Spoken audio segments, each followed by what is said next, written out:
There is a reason his words burn through time. He did not write philosophy as an academic exercise.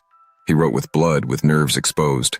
His ideas were not cold systems, but cries from the gut, declarations of war against the very foundations of Western thought. God, morality, comfort, conformity. He told us to tear it all down, to walk alone, to face life without illusions, without gods, without promises of justice or eternal meaning. He didn't merely challenge belief, he challenged being. And yet, the man behind these words, the one who demanded so much of the world, could not carry the weight of his own vision. That is where the danger begins. Because his philosophy, if taken seriously, is not a game. It is not for Instagram quotes or coffeehouse debates. It is an invitation into the storm, a storm that he himself did not survive. The danger is not in misunderstanding him. The danger is in understanding him perfectly and trying to live what he preached.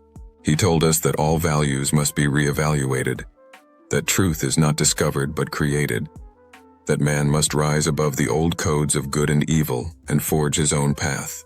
He wrote of the overman, the being beyond man, who would dance on the ruins of dogma and create a new world from nothing but will and fire. He spoke of eternal recurrence, the terrifying idea that every moment of your life might repeat infinitely, and the challenge to affirm it all without regret.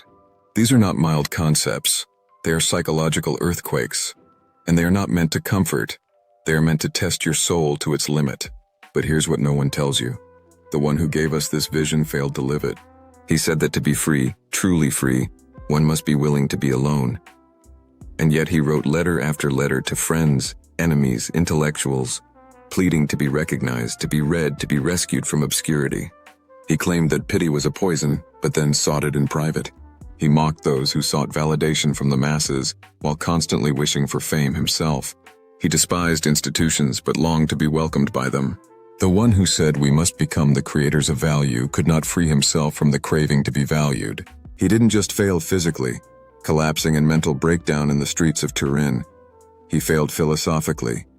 He failed to embody the very transformation he demanded of others. This is what makes following his path so dangerous. Because if you try to live it, truly live it, you will realize how much it demands. And unless you are stronger than the man who wrote it, it will break you too. His philosophy is not a staircase to enlightenment. It is a knife. It cuts away every comforting lie, every inherited meaning, until you are standing naked in the dark with nothing to hold on to but your own will. It offers no safety, no community, no higher power to fall back on.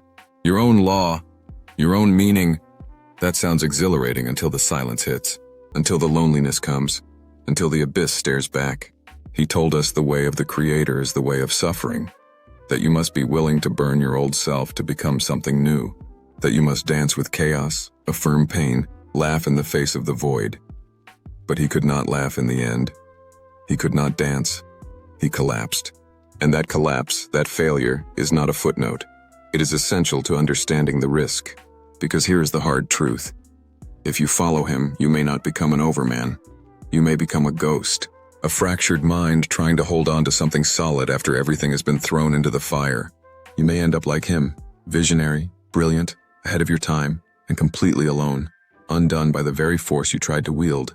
He is not just a philosopher to be read. He is a warning to be heeded. His writings are fuel for the strong, but poison for the unprepared. And most of us are unprepared. We do not yet know how deeply we rely on the illusions he tore down. We still want love, belonging, justice, purpose handed to us from outside. And he said, you must build it yourself, from nothing, every piece, every meaning, every truth. And that is where people fall, where he fell. He was not a saint of his ideas. He was their first casualty. So ask yourself, before you take his words too seriously, are you ready to face life with no guide, no map, no reward? Are you ready to be your own God, even when no one believes in you, including yourself? Can you love your fate even when it turns to ash in your hands? Can you live the fire that broke him? Because if not, then following him isn't enlightenment. It's a slow unraveling. And if you fail, as he did, no one will be there to catch you. Because that's what the abyss promises. Nothing. And everything after that is up to you.